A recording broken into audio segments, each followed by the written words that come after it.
Tingnan kong baon. Oh, baon na naman. Di ba kabibigay ko lang sa yung nakaraan? Eh, anong gagawin ko po? Nagagastos ko. Alam mo naman na, sa hirap ng buhay ngayon, konting tipid naman. Pwede ba huwag ka na magreklamo? Pinag-aaral niyo po ako sa private school tapos magre-reklamo kayo sa gastusin? Anak, ito lang yun. Meron ako ngayon eh. Ano to? 100? Pamasahe ko lang to eh. Paano yung pangkain ko? Pamili ko ng project.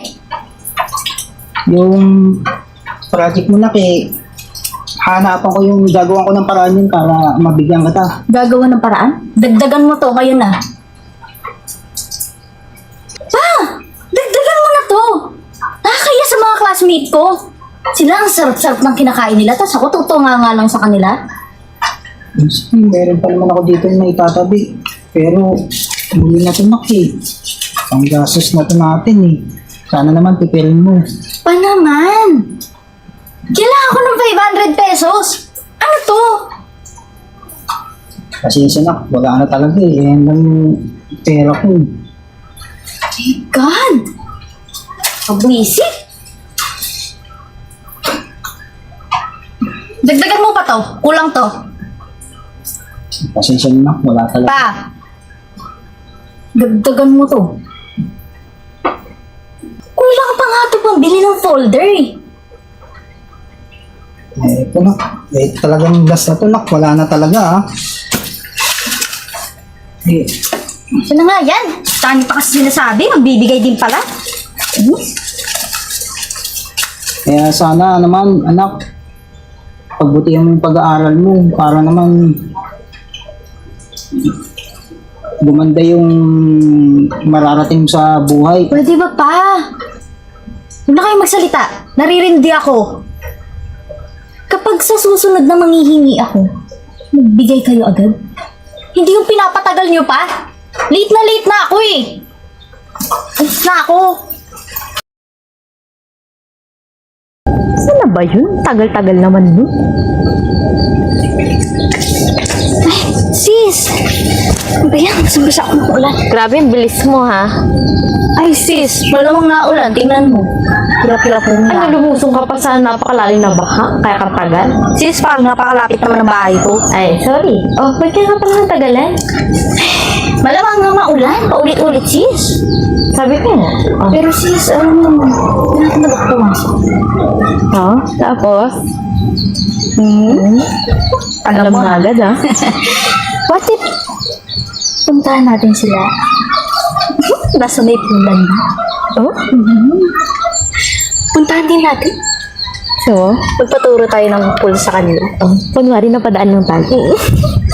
Pero alam ko, type ako ni Ani. Oh? Oo. Paano mo nalaman? Siyempre kasi nung nakaraan, hindi ko siya nakatingin sa akin. Oh my God, pinapantasya niya ako, te! Baka naman, nagdilulo ka lang, te. Ito naman, sa ganda kong to, sinong di mahuhumaling, di ba? Oh my God. Baka dilulo lang yan, talaga. Sis naman, ayaw na lang ako suportahan kasi.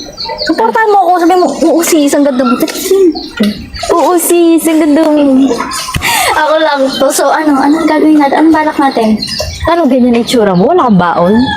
Uy, may baon ako. Ay, ready! Yes. O, teka lang. Alam ba ng tatay mo? Baliw ka talaga. Tsaka may baon akong damit dito. Uy! Ready ha? Oo. So ano na? Tara na. Ano? Tara na. Tara na? Tara na! Tara na, sige.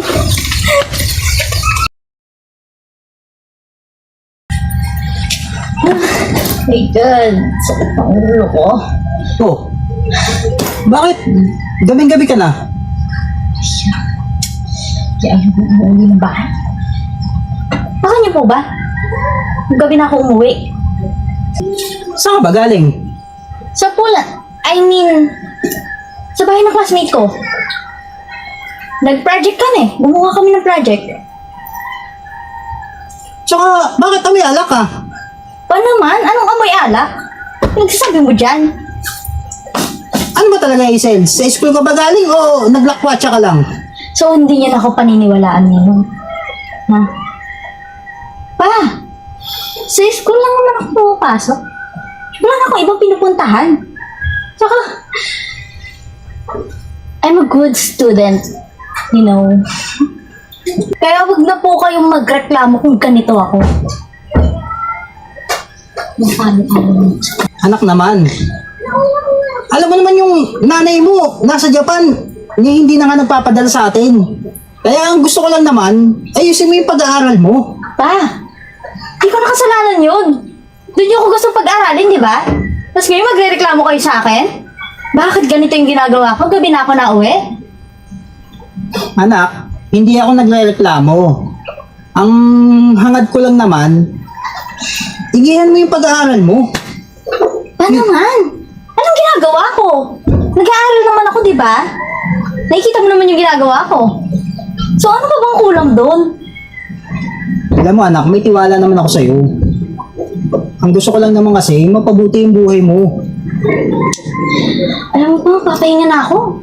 Rinding-rinding na ako sa inyo. Umpis na. Oh, kumusta ka? Hindi eh. Pangit pa na sa lobo, kakainis. Tulog na ako.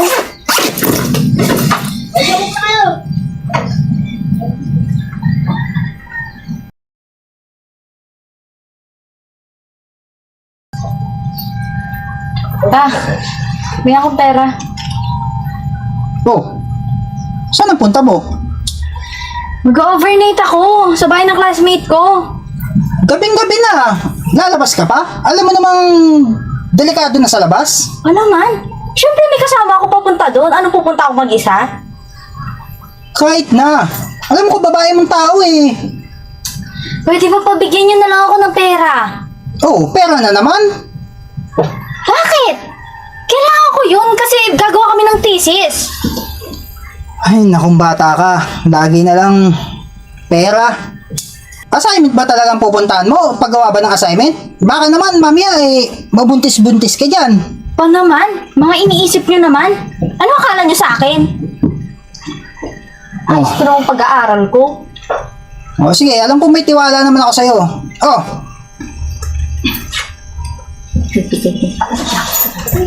Sige na po, dito na ako. sige, mag-iingat ka ah. Sis, ang balak mo? Ayun, tabi-tabi. Dito nga kayo sa bahay tatambay. Oo nga. Sis, buti pinayagan ka ng tatay mo. Ayaw naman. Hindi niya ako papayagan, baka layasan ko siya. Ay, bad bitch ang atake yan. I love it. Siyempre naman, tsaka sis, kala ko ba pupunta sila ang tagal naman nila. Ay, kakachat ko lang. OTW pa lang daw sila. Excited na kasi. Pero ko talaga type na type niyo ako. Hindi ka na naman sa dilulo mo eh. Wait lang, official na ba yan? Hindi pa, pero... Akala ko naman official. Pero ko kasi talaga type niya ako kasi chinat niya ako nung nakaraan. Sabi niya, ang ganda ko daw. So alam ko naman kasi yun. Diba? Grabe. O ikaw, kumusta na pala kayo ni ano? Ang lala ng pagkadilulo mo. Oo na. Kumusta na kayo ni ano? Naku, it's complicated kami.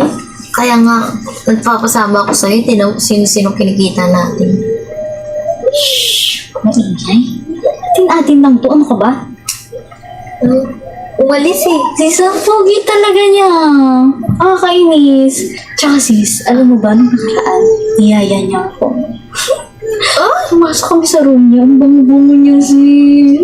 Oh my God! Ano ginawa niyo? Maraming na naman, gano'n. Landi ka talaga. Ano ka ba? Pagkakataon na yun, no? Siyempre, sa bagay, girl of the opportunity. So, ang balak natin? Anong iinuin natin ngayon? Ikaw na bahala. Tiyatamad nga ako mag-isip. Sige sis, ako na bahala. So, papunta na daw sila? Siya, bibili muna ako. Ikaw muna. Sige bumalik ka Bumalik ako? Ano ko ba? Punta siya dito eh. Damihan mo Sige na. Gusto ko yung masarap na pulutan Mas masarap ako. Sige po. Ang lala mo talaga. Sana all believe. Sige na nga. Sige na. Mag-ingat ka Bili mo yung favorite ko, ha?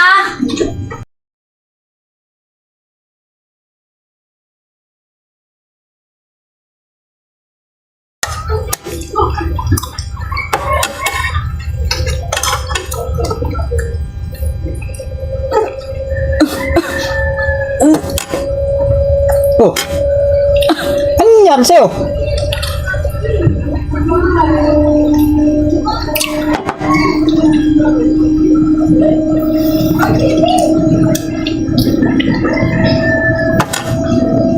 Hazel? Buntis ka ba?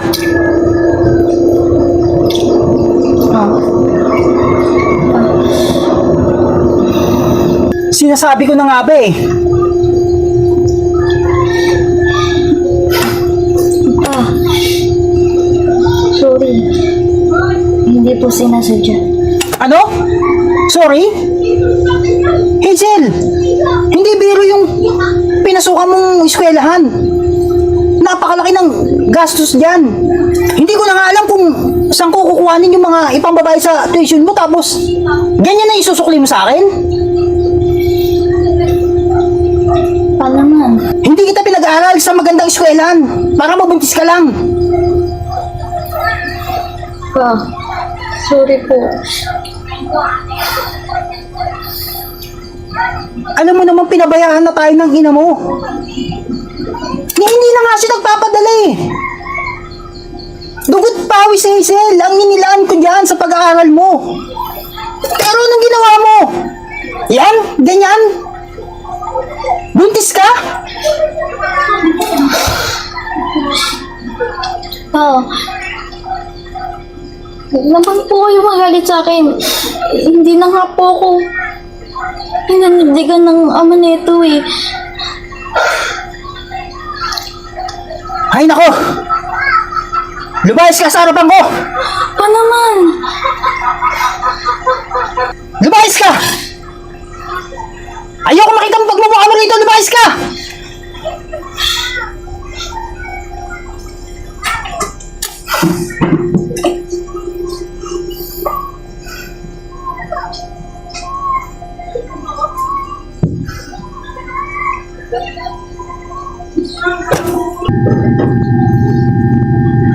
Sis. What is your problem? Sis, mamaya ka ng cellphone. Sorry, naglalaro kasi ako. Makinig ka muna sa akin. Ano yan? So, ito na nga. Oh, Sis, buntis ako. ha? Ano ka ng putya? Di ka man lang nag-ingat, eh. Alam mo naman nag-aaral ka pa. Teka lang. Pinalayas din kasi ako ni Papa sa bahay. Tsaka yung ako buntis sa akin, hindi ako pinanindigan. Ay, naku, huwag mo akong asahan dyan. Umaasa lang din ako sa parents ko. Sis naman, parang hindi naman tayo magkaibigan. Ano ka ba? Wala kang aasahan sa akin. Inuruan na kita kung paano gagawin mo. Tapos di mo sinunod yung sinabi ko. Sis, kahit dito lang ako, kahit mga 1 linggo lang. Naku sis, hindi pwede. Malabong mangyari yan. Uuwi sila, mama. Oh. Bibisita sila sa dorm ko. Sisi, parang hindi naman tayo magkapatid na turingan dyan. Ay naku, ginawa mo yan mag-isa. Labas na ako dyan, mo. Dadamay mo pa ako sa problema mo. Kainis naman to. Ayos na nga. Mukha kalasin.